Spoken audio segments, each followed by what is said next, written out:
Wonderful. Hi, everyone, and thank you so much, Marina. Thank you for inviting me into this space and giving me the opportunity to be here today, and also for the work that you're doing there behind the scenes, and also to you as well, Robin. Thank you so much. And really, thanks everyone for coming out and being here today. I'm really excited about what we're going to be talking about today. But I would like to begin by acknowledging that I live, work, and play on the unceded territories of the Coast Salish peoples, including the Squamish, Musqueam, and Tsleil-Waututh nations. And I would just invite you to maybe quietly honor the land that you're on this morning as well, or this afternoon. So there's a direct relationship between high levels of vocational fulfillment and enhanced quality of service.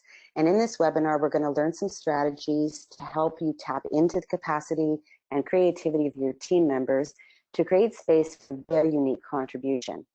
So we're going to explore some mindsets, some approaches and tools that not only support the people in your organization, but also become a source of self-discovery for you. That's my hope.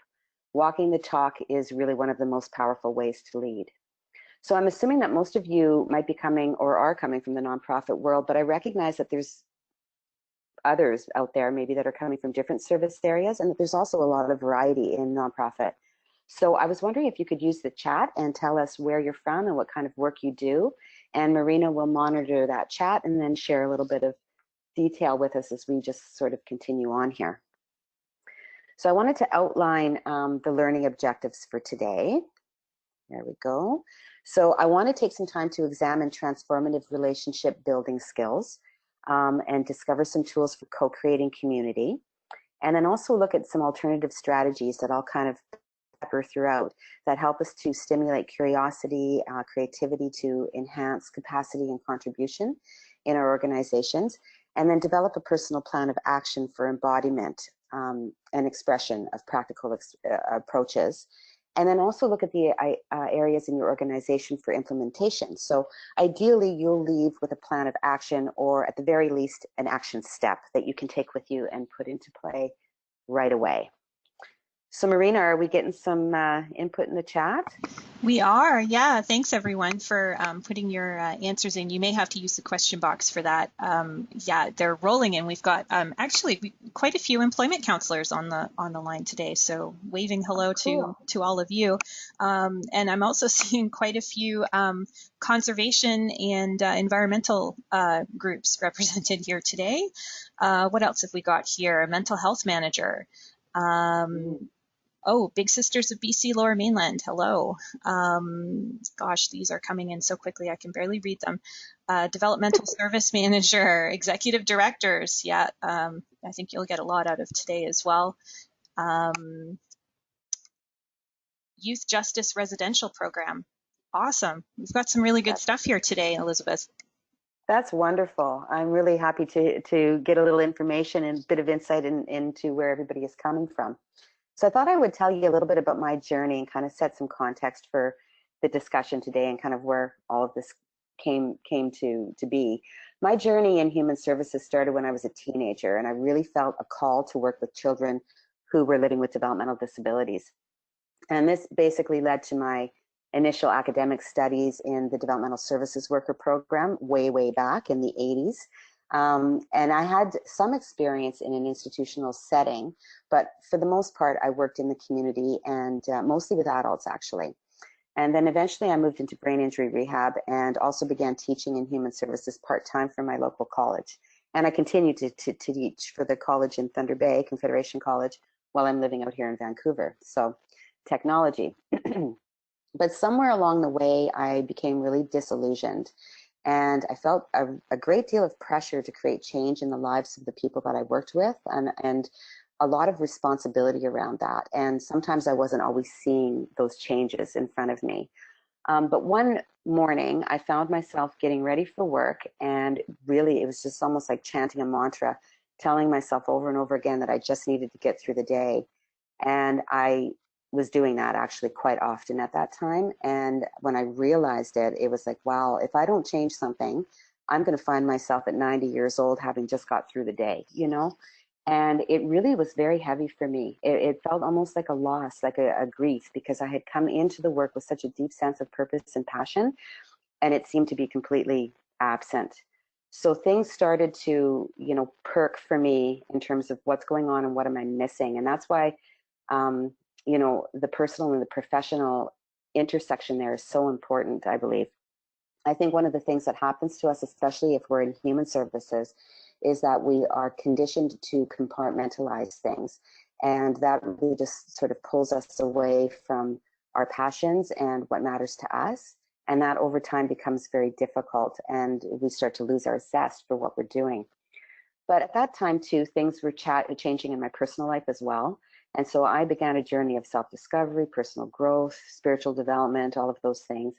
And somewhere along the way, I noticed that, geez, what I'm learning here personally really has merit in what's happening in my professional world as well. And at that time, I was very lucky, very blessed to be working for an agency that was really wide open to the ideas that I was bringing in. They allowed me to integrate alternative perspectives with my team and within the broader organization too. So at that point, I thought, well, I may as well go back to school. So I started my degree and ended up getting a bachelor's in psychology and religious studies. And of course, everybody was going like, what are you going to do with that? But I was following my heart. I think that's the key point there. I was really following my heart, my curiosity. And shortly after that, then I was in a position to take a full-time faculty position at the college that I'd already been teaching for part-time. And I was working with some people who were going into human services. I did some general arts and science, but also with people who were going to human service or healthcare. And as I worked with students, I started to realize that, not everyone comes with the really well-defined and active practice of self-reflection, even though we talked about it a lot in those fields. There were a lot of gaps, and I found a lot of perspectives emerging from students that to me seemed to be somewhat ill-informed, and were actually perpetuating the experience of burnout, separation between service provider and recipient, and just overall dissatisfaction with their vocation. And so that's when I started my master's in adult ed, and I went in with a view of learning how we can be more facilitative in terms of self-reflective practice in the helping professions.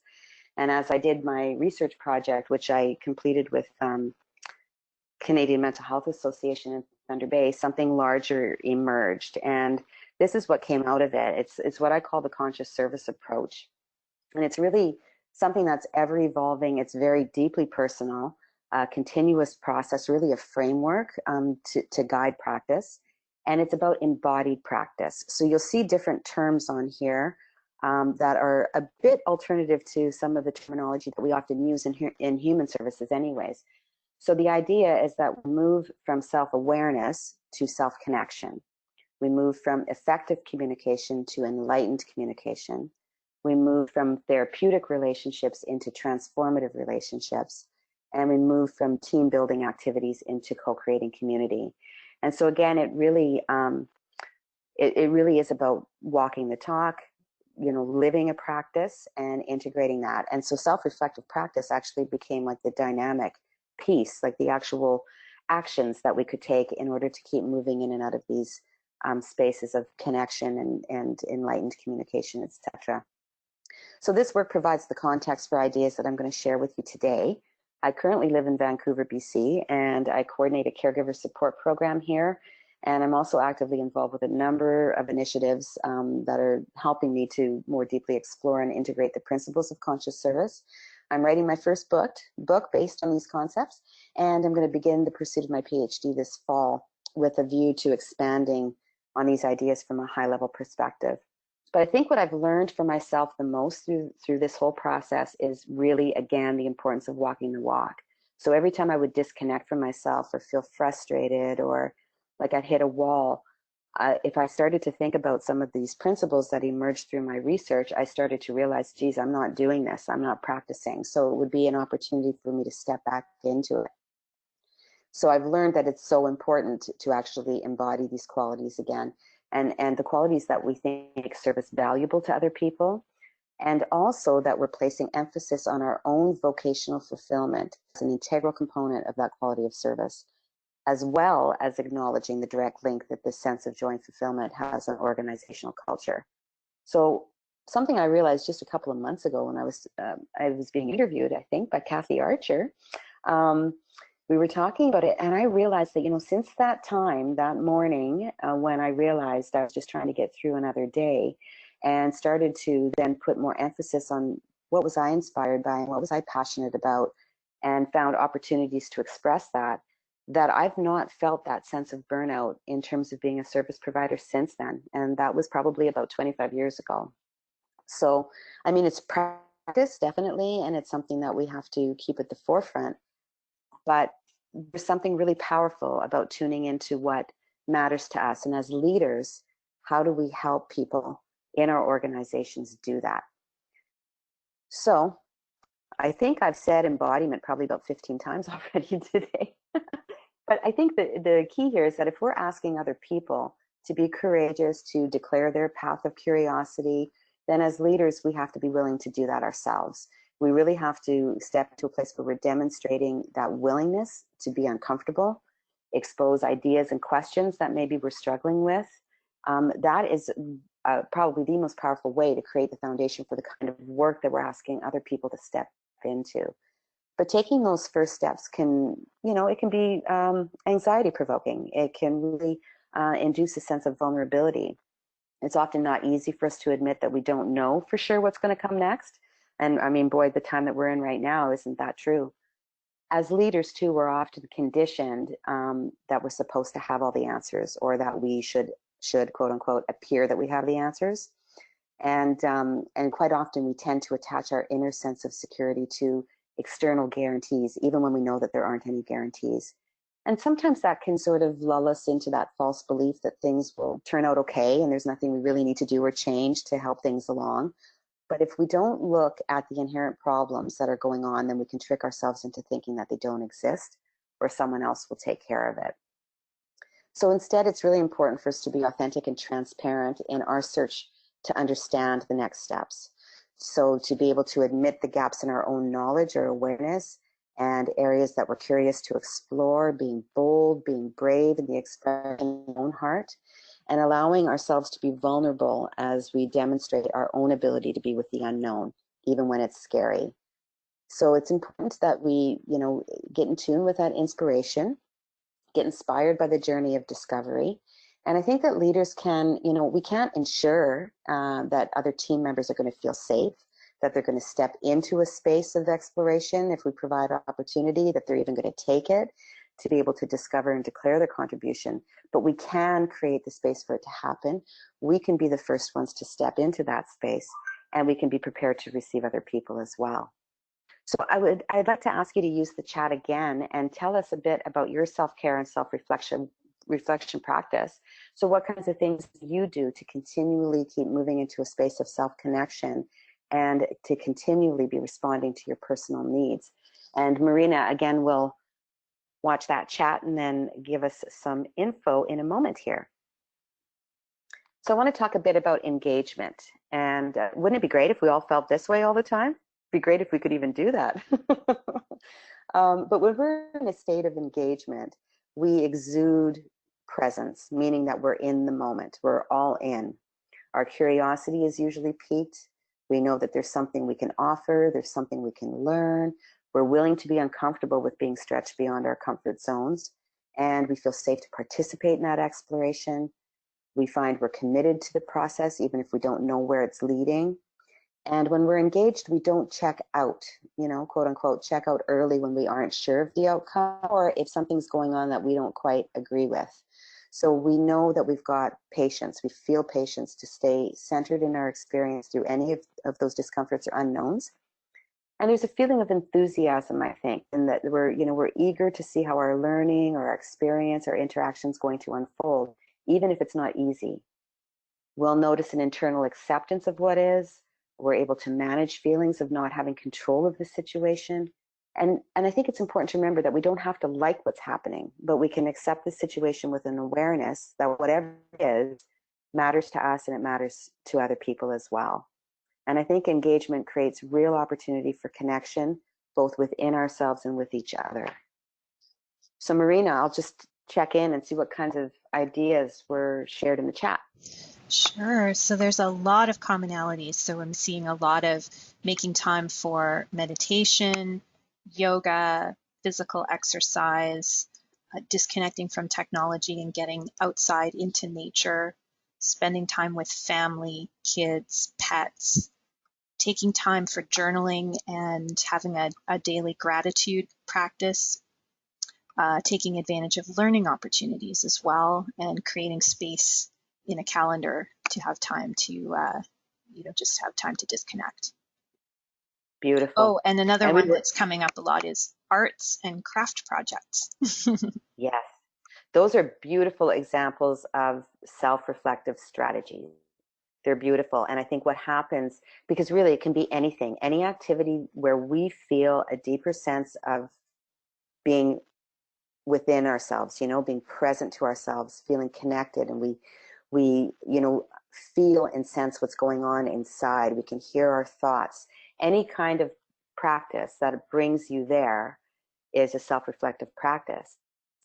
And the key, once we're there and we're noticing that feeling, is to really start to let that be ingrained, like really deeply in your cells, in your heart.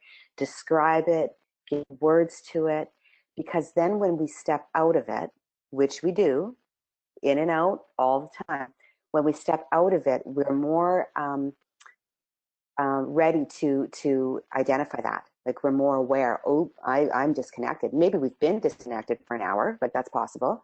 But we just become aware of it because if we tune into our feelings, just in the moment, even without any of the strategies, we start tuning into those feelings and we notice, oh, geez, for the last 2 hours, I've been stressed or clenching my teeth, or I've been reworking an old story in my head, and now I'm feeling this anxiety.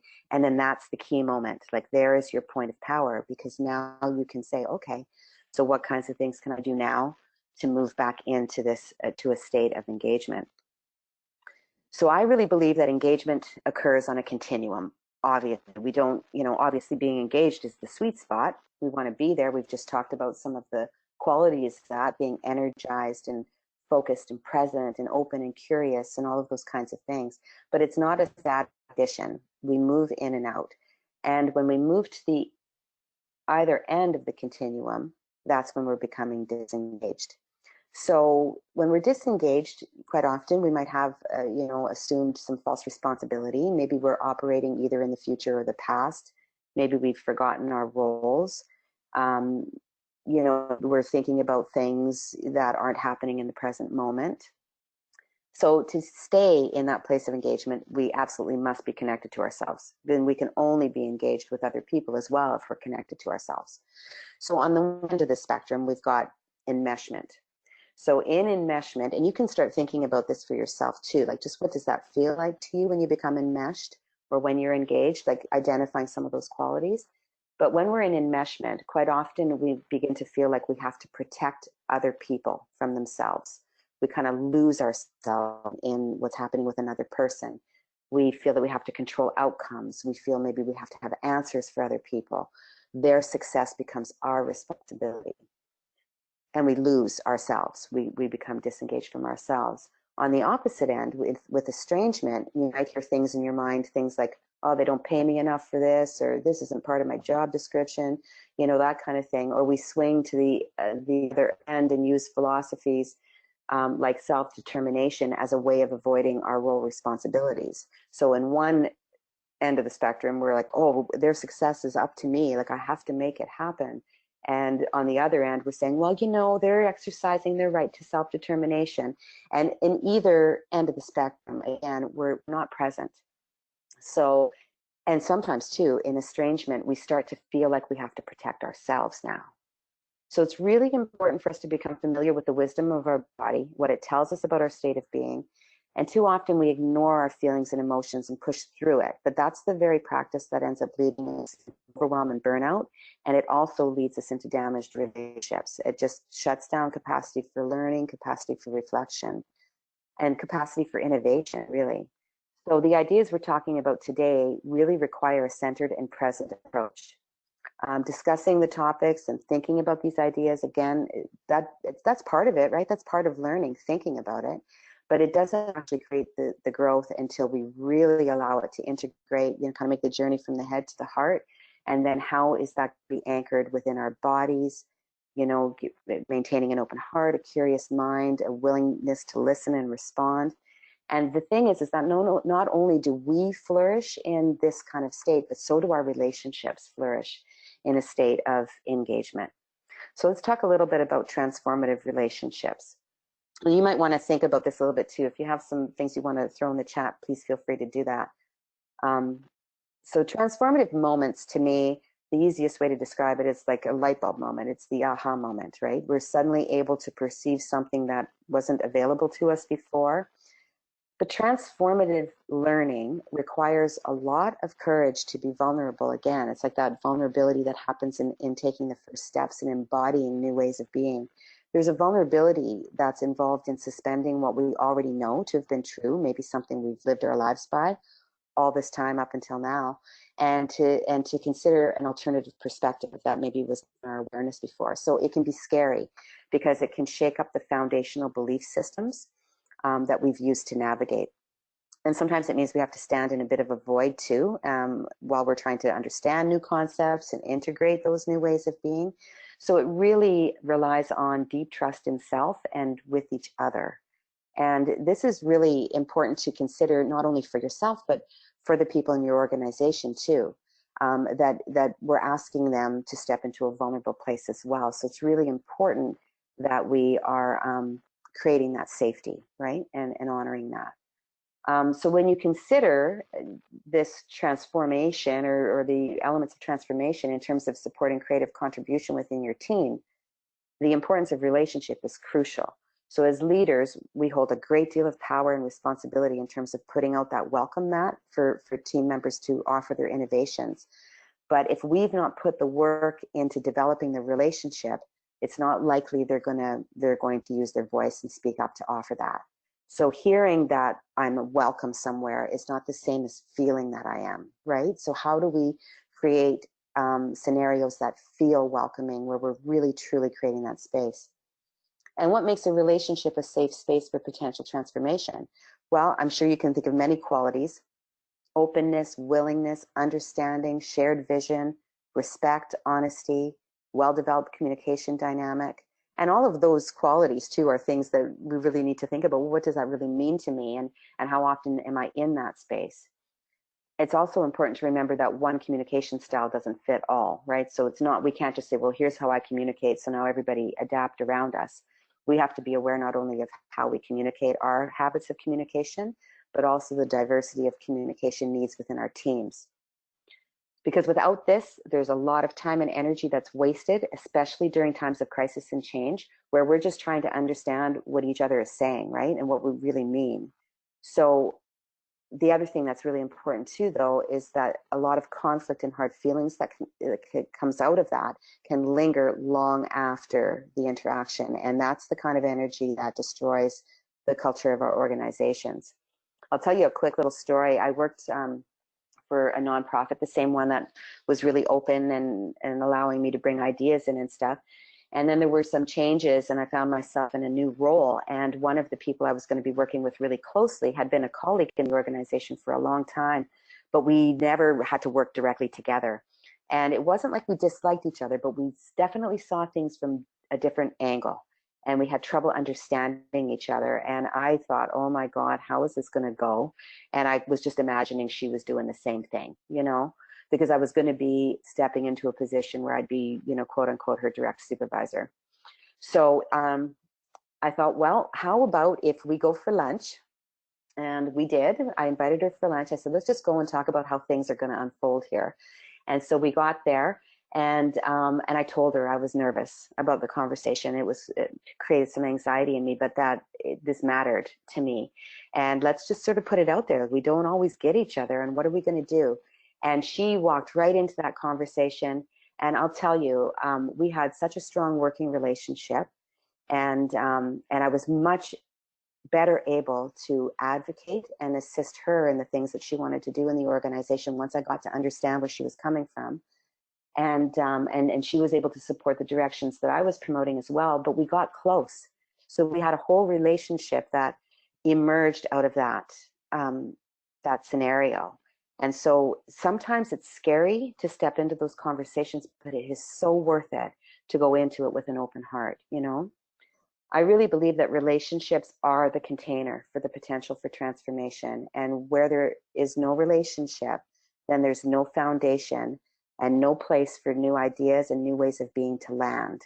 But in that relationship, we have the safety to express our sensitivities, share our insights, offer radical ideas, take risks, step into new practice.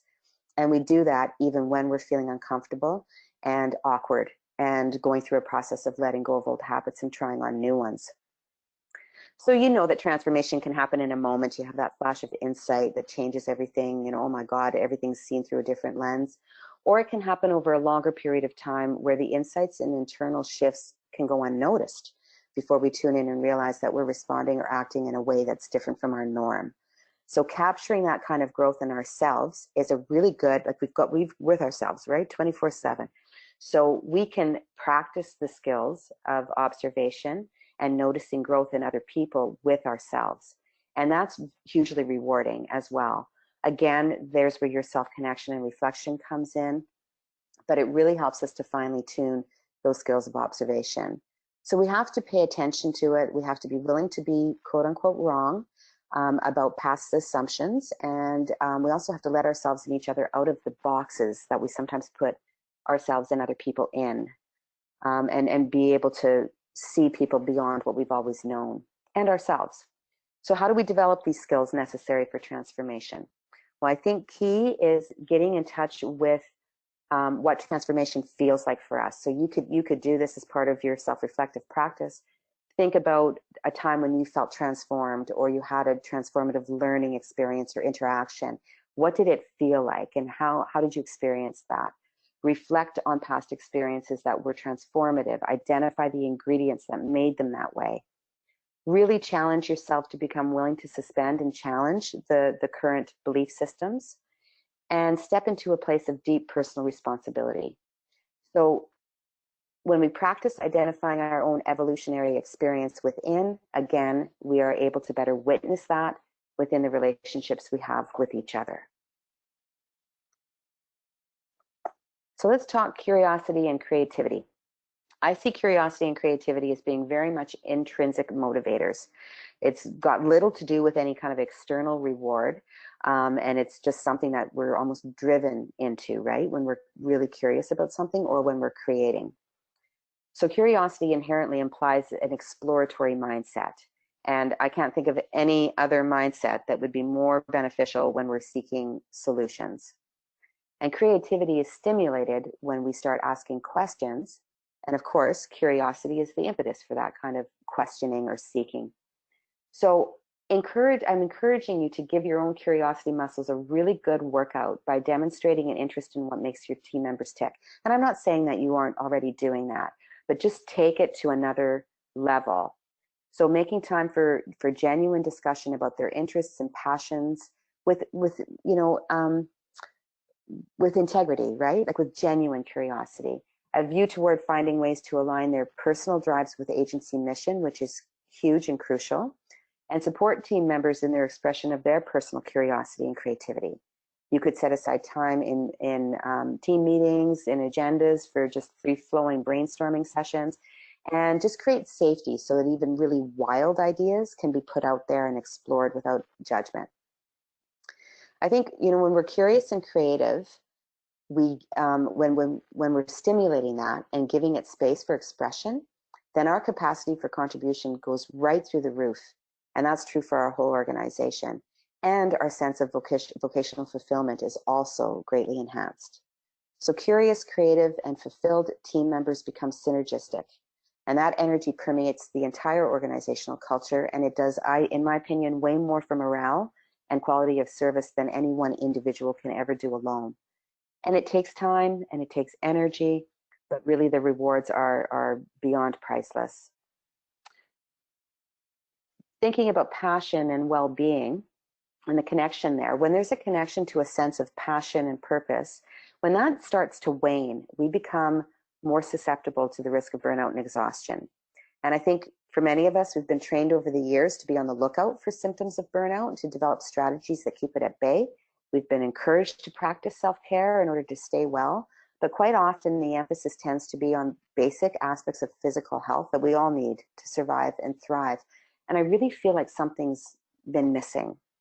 And I don't know about you, but lately I've been hearing a lot of guidance around connecting to passion and a sense of purpose, especially, sense of purpose that brought me into my career in service, and returning to that place, where I felt really inspired, and how that will kind of keep me going right now. It's meant to remind us, when we do that we signed up for this with good reason way back, and we just need to get in touch with that original spark. And then that'll help us get through our current challenges. But I think that, I believe there is some truth in that, but I also think that there's more to it. And your length of time, if you're in the helping professions, has an impact on how much your original call to serve has evolved. And I'm thinking, I think about people who are new to the field, who, went into healthcare or social services and say this is their first year, and they find themselves in the middle of a global pandemic. I would just wonder, how many of them are disillusioned and rethinking their choices already early on in their career, where many of us, kind of don't hit that particular, let's call it a opportunity for growth until we're, a couple years into it.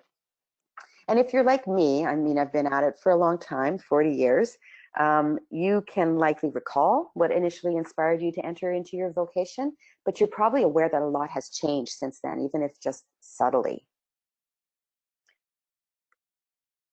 So I think it's always cool to think back to your original inspiration and how that kind of got you to where you're going. And connecting passion and purpose and inspiration is really important in terms of restoring resilience. But we really have to make the energy of passion, purpose, inspiration accessible and believable to us right now. It doesn't do much to kind of remember it, right? So quite often the motivations that fuel us in the beginning might have been philosophical. We didn't have a lot of experience. And then real life, happens. And that has a way of kind of making the abstract ideas a little bit more concrete. And it can also really strengthen our commitment to the vision that we came in with in practical ways and help us expand it. But when we're connected to passion, we become more creative, more able to innovate. Passion helps us think outside the box. It connects us to our capacity, to our wells of ability. It expands self-trust. It gives us the ability to endure and keep going because we care, right? Passion just means that we care. But when we run out of passion, we run out of steam. And quite often then we become, we lose focus. We're not sure which direction to go. So a state of passion helps us to dig deeper into our own stores of resilience and strengthen our capacity to recover. And when we're in a resilient state, we develop stronger coping strategies. And really, again, if we don't care about something, we don't invest in that. So really the challenge and the fact that we care is what calls us into developing our resilience in the first place. And if we need anything right now, we definitely need resilience.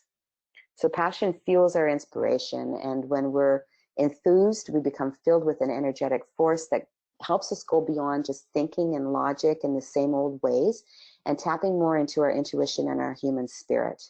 And we really, I think right now, we're very aware that we need new ways of being, not a return to the normal that was. I really believe that the pandemic has illuminated so many cracks in the foundation in terms of, as well, especially social services and healthcare that have been there all along. So I see this as a hopeful opportunity.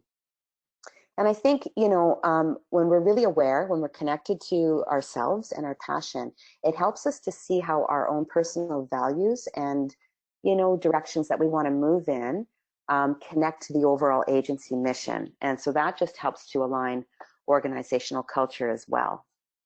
So nurturing and paying attention to your passion is one of the highest expressions of self-care. So when you do that with your team members, you're saying, I care about how you feel and your experience in this work. And saying it to ourselves is giving the message that we care about expressing our passion, that we desire a sense of fulfillment through the contributions that we make. And it's a commitment to ourselves.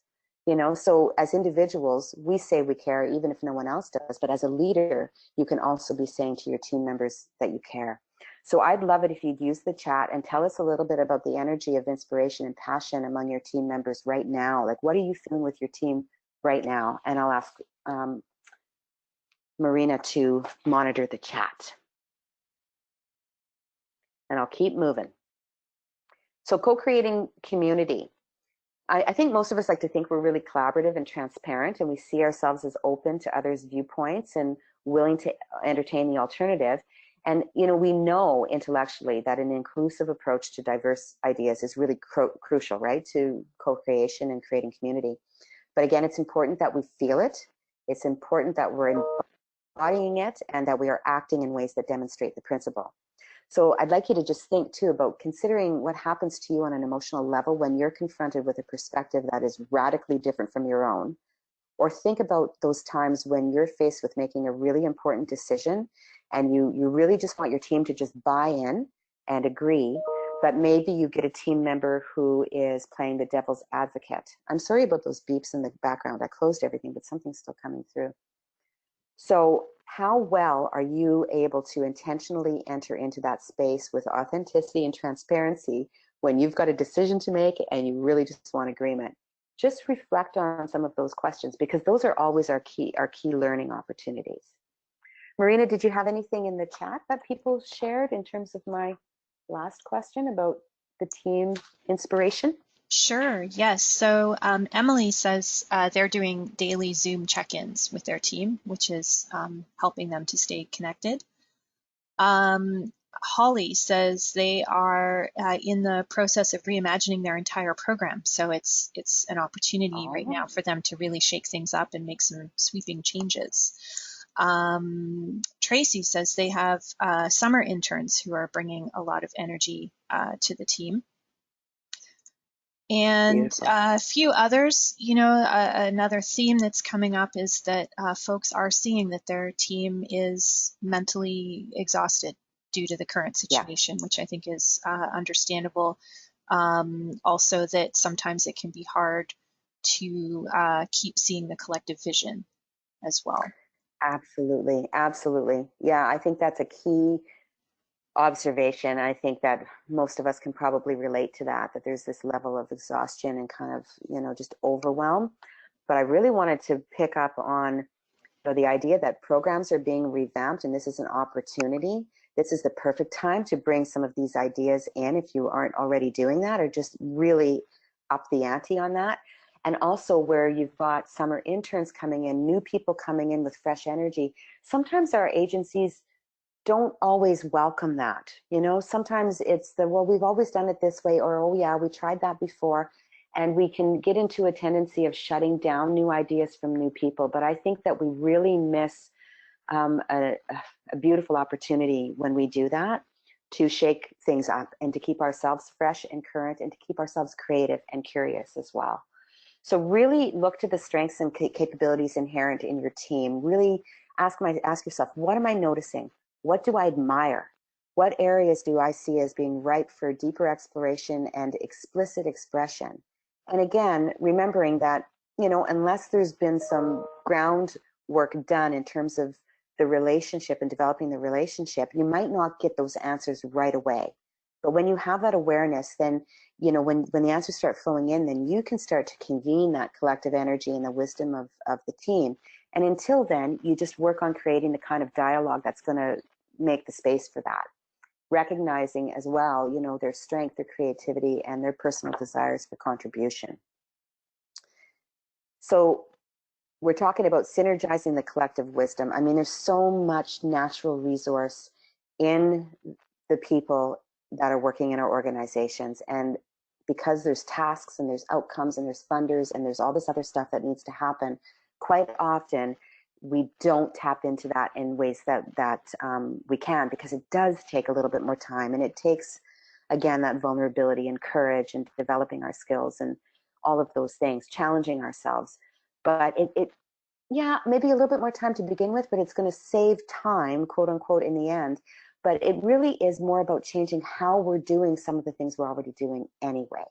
So consider providing opportunities for team members to gather in communities of practice. That's something that we actually are going to have an organic one starting here in Vancouver with some people who really want to focus on, that personal contribution and their sense of vocational fulfillment and how that directs where they go next and contribute to recovery after the pandemic or through the pandemic.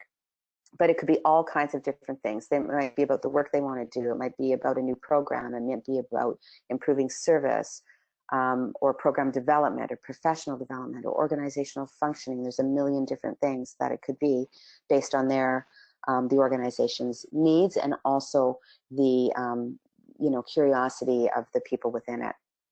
And when I talk about powerful guiding questions, what turns a question into powerful guidance? Well, a few things to keep in mind is that we want to formulate questions that lead us in the direction that we want to move in. So we want to be, looking at our vision and asking things like, what's going to help us get there? Because sometimes we focus on what's in the way, right? How can I get rid of this obstacle, or why is this happening? Those kinds of things. What and how questions, I find, are way more powerful. It's open, it's more expansive. Really keeping focused on our own learning, and as a group, generating questions that focus on the collective learning. Say, as opposed to asking questions about your community partner, for example, that maybe is not cooperating or something like that. Really focusing on what can we do and where are we going. Asking questions that invite response in an energy of acceptance. So really being open to receiving the response, and questions that are focused on the present moment. So I'd like to just hear about how your experience is. If you could use the chat again, and Marina will share some of the ideas. Are you feeling able to encourage shared responsibility and vision with your team members? And if there are some things that are in the way, you can feel free to include that. So the idea is that we're identifying strength and capacity. And I think as leaders, we can tune into the current climate of our organizational culture and tap into the areas of the service or the work that are really ripe for growth, and those areas that are faced with barriers. So you could ask yourself some questions around, what are the opportunities for synergy, and who are the current champions? And that's really around looking at self-leadership, right? So not all leaders in the organization are the CEOs or the managers. There's a lot of other people in the organization who have a leadership capacity as well, and it's really important to tap into that. So think about that in terms of your current organizational culture and the team members that you're working with, and think about what areas are in need of creativity and innovation, and who are the people that have already identified something, or they're eager, or you see something in them. That was what really changed my world for me. As I was doing that personal growth I told you about before, and I had that epiphany about getting through the day, when I made the commitment to really follow what was interesting to me, or what I was curious about or passionate about, and then got the courage to start to speak up in the organization I was in, the doors started to open. And the thing is that people then, once they identify that, then they start to receive invitation, like, oh, so-and-so is really into that. Let's ask them if they want to be part of this planning, or whatever it might be. So if you have any thoughts about where you're at right now on that, you can also throw that in the chat. But Marina, what have people been contributing so far? Well, I'll be honest, Elizabeth, it sounds like folks are struggling a little bit with it right now. People are sharing that they're trying to figure out how to promote a safe space to have these conversations. So they're still sorting that out, combined with the fact that, as you've mentioned, everything is changed right now, and we're trying to do that oftentimes in a virtual environment also. And helping staff to realize that things are changing as we work through this pandemic as well. Allison says shared responsibility and vision has been key to maintaining the relationships and culture amongst her team. So I think that's a good one. Having chats, setting up video meetings. We've had a lot of folks commenting that they've been doing video huddles or meetings either daily or several times a week. So those seem to be popular as well.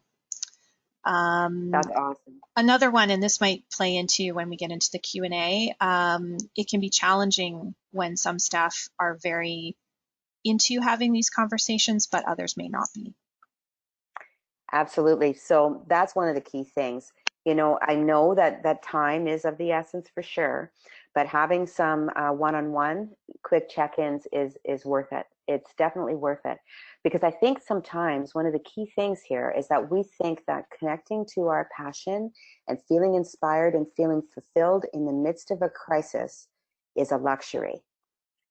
And my point is that it is a necessity, because people will burn out much faster if they aren't already there or halfway there, if there is no sense of inspiration in what they're doing. And we need to tap into it. That is the only way that we're going to start figuring out new ways of doing things. So having those spaces, whether it's virtually or where you can do things, face to face, or where you can be in a small group, or where you can do things one-on-one, it's more about just bringing in some of these ideas, practicing for yourself to begin with, to see where you can kind of spark up your own sense of passion and inspiration again. And I'm back to the staircase here, like looking at what are my strengths and my abilities and my passion and inspiration? Where are my insecurities and my fears? Where are some of those challenging interactions that maybe I don't really feel like having right now, and what's in the way? And really bringing that into your self-reflective practice that so many of you mentioned is an important part of how you're taking care of yourselves. But looking at what contributions are going to be really important and meaningful for me to make right now, and what areas really need some attention. So you're kind of doing both sides. Like, where is there some really big strength within me and within the people I'm working with? And where are the areas that need some attention? And how can we pull on the strengths and address some of those things? So we need a plan that helps us to remain self-connected, self-reflective, engaged with each other, so we can tap into the energy and the possibilities that are in the moment. And so really start to consider how you can deepen those practices that you've identified earlier, things that you might want to try, new stuff, new practices that you might want to implement. And here's just some powerful guiding questions that you can use, again, as a reflective piece, to look at your original inspiration, how it's guiding you now, what feels good to you in terms of the work that you're doing, where you're experiencing any passion or where you could if you're not. And what's helping you to be present when your interactions might feel rushed or overwhelmed with other people. Reflect on that original inspiration for sure, but then figure out how to nurture those passionate feelings right now and allow that energy to direct your approach as you respond to your own needs and to the needs of the people around you. I really believe that living and serving from a place of passion and inspiration is a self-care strategy. And it's our responsibility to do that for ourselves and to create space for other people. So we can be really buoyed, by the spirit of contribution and the energy of service. So know that your presence has influence, and what you do matters and has impact, not only in the world, but it's important for your own experience as well. So I would love to hear about any insights that came up for you, any, here's something that I can start to do, or something I can think about more, or an action step, or any questions. Fantastic. And Elizabeth, I wanted to just mention that we had a great comment from someone who mentioned, and I'm afraid I can't find it right in the comments right now, so I'm sorry I can't give you a shout out by name, but mentioned using circles of caring in their meetings where they have an open space in the agenda for people to just bring whatever it is that participants want to talk about. And that seems like a good strategy that's working for them as well. Absolutely. That's a beautiful strategy, because it does, again, interconnect the personal with the professional. So Elizabeth, as we move into the question period, perhaps you could speak a little bit about how leaders can go about creating that safe environment for brainstorming and sharing, and how to foster that. Well, I think sometimes we have to get comfortable with a little bit of a silence when we start putting that out there, because not everybody will walk through that door right away. But I think sharing some of your own ideas and allowing yourself to be a little bit vulnerable and unsure, getting comfortable with saying, I don't really know, and it's something I have to look into, or I need more time to think about, buying yourself that space and really showing up in your humanity. Because I think a lot of times leaders are viewed as, again, having some kind of superpower that's beyond everybody else, with the ability to see into the future and have all of the answers. And, when we try to sort of, for lack of a better phrase right now, cover our butts instead of really showing up authentically and saying, I'm struggling with this and I'd like input on it, You know, other people aren't going to do that unless we're able to do that, most likely. Mm-hmm. And when you talk about co-creating community, the question is that based on collaboration or cooperation, or is it a combination of the two? Or perhaps you could, you know, just speak a little bit more about your approach to co-creating community. Yeah, well, I always feel like the community, you know, the society, the group does not exist without the individuals that are within it. And so, you know, even if there's a group of people and there's really only 2 or 3 loud voices in that group and the other people are staying quiet and silent and telling themselves, you know, that they're not part of it or they haven't contributed, they're energetically there in that space. And I don't know about you, but I think about times when I'd be in staff meetings and stuff, and there would be some proposal put on the table and everybody's nodding their heads, but then get out into the hallway and they're like, there's no way that's going to work. And that's not happening. And all of those kinds of things. And for, you know, for one thing, there probably wasn't safety there in order to speak up and have the conversation and challenge it. Which is something a group has to practice together. But I do see it as being a collaborative approach to co-create community. And when I say co-creating community, I see it as being a group of people that are energized from an individual personal space, that know how they want to show up, that say, here's what I can offer, and who have developed the kind of enlightened communication skills that allow them to listen and respond to other people with, you know, with grace and respect. And as a leader, Elizabeth, when you've given space and opportunity for staff to have input and to share in a decision, at some point, you know, you do have to close it off and make a decision. How do you know when Yes. is the right time to do that? Well, I think there's a couple things there for sure. That's a really great question. There are some times when you as a leader are in a position where the decision is fast and you really need to make that decision without much consultation and you know which direction you want to go. So my thought there is to just be transparent about it, to just say, I had to do this on the fly and I didn't have the time to consult with everybody the way that I wanted to. Here's my reasoning for the decision that I made, and here's what I'm hoping is going to unfold, and I'm going to want your input as things, you know, come out the other side. And then when you do have the opportunity to get more consultation and collaboration and agreement, it's not always going to be about consensus, right? So kind of put that out in the beginning. It's not that everyone's going to be on the same page and agree fully with the direction. I mean, it's great when it happens, but that usually takes a long time. But what could happen is that everybody is in a place where they have aired their concerns or offered their creative ideas, and everybody's been heard. And it's a decision that emerges that everyone says, okay, I can at least give this a try, and then we'll check back in and see how things are going. Because no decision is carved in stone, right? Like, we have to be evolving, and we can't go to that, oh, it used to work, and so let's just go back to the old way. Like, we have to try new things and do things in a different way, because we need new. I mean, our organizations are still quite plagued with a lot of overwhelm and burnout and dissatisfaction, and also underfunded, right? So we need to be doing things in a new way, and it takes time to build that. But it's more about how you're going to go about it. So just be transparent with it. I had to make the decision, or I have more time to consult, or this is what I need to do, or whatever. But it's the lip service, I think, that is so destructive, when you're asking for the input, but you've already got your decision, you know? Mm-hmm, mm-hmm. And then we've had quite a few questions come in on this topic of potentially having a divided team, or maybe even just different personality types on a team, where some folks might be more willing or feeling more safe in engaging in these types of conversations, while others may not be. Do you have any tips for managing a team like that?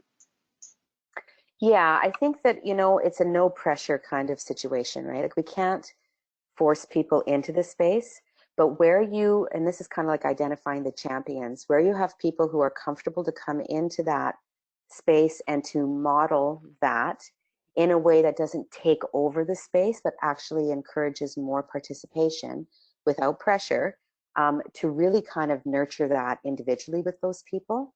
I think part of the trouble we get into is that, we in our organizations, we look around and say, well, so-and-so isn't doing it, so why should I? And that's where that deep personal responsibility and sense of self-connection comes into play.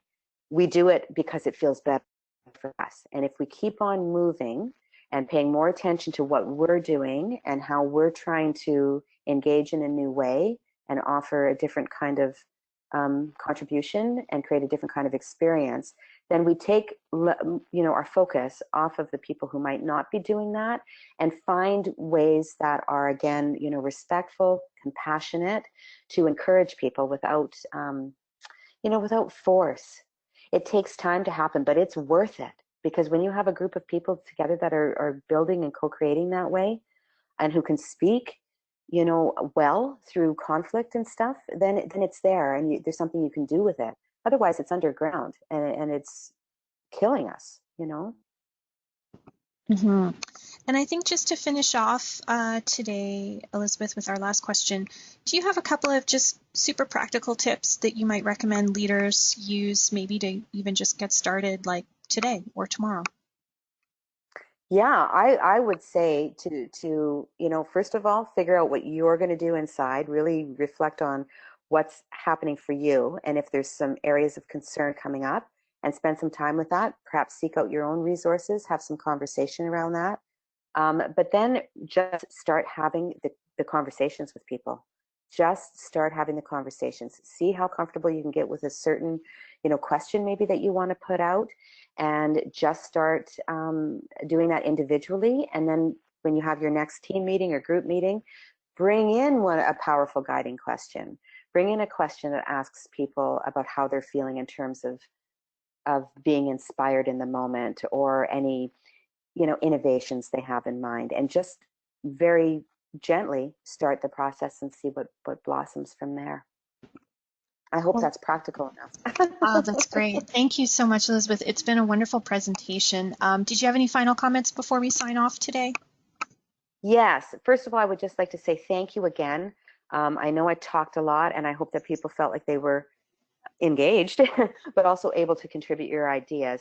I do want to say that please feel free to reach out to me. My contact information is up here on the screen. Anytime, I'd be more than happy to brainstorm, more practical solutions for your particular situation. Just reach out. I would love to hear from you. So thank you again very much. It's been an Oh, honor. that's wonderful. Well, thank you, Elizabeth. It's been such a wonderful session. Before we sign off today, I will just remind you all that we are going to follow up with you by email this afternoon with the webinar recording and the slide deck. So you'll have Elizabeth's contact information there on the slides as well. There will be a short survey that takes less than 5 minutes to fill out. I hope that you'll complete that for us if you can. You'll have an opportunity there to let us know if there's other topics you'd like to see covered in a future session, and we will also share your feedback with Elizabeth. I'd like to remind you all also that Charity Village has a number of different resources available to you right now, including our dedicated COVID-19 resource page. Our job postings are available at a 15% discount until July 31st, and you can also access $10 discounts on our online courses through to the end of the month as well. Those discount codes will be included in the COVID-19 resource page, and we'll include a link to that in the follow-up email that you receive later today.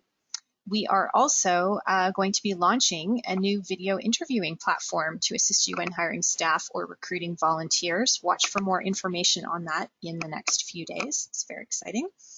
And on behalf of Charity Village, thank you so much for joining us today. Our next free webinar will be held on Thursday, July 23rd. We'll be featuring Imagine Canada, bringing some new findings from one of their new reports on philanthropy. We'll include a link in the email that we send later today in case you'd like to register for that. So thank you all again for taking part in today's webinar. I hope you all have a wonderful rest of your day. Thanks. Bye-bye.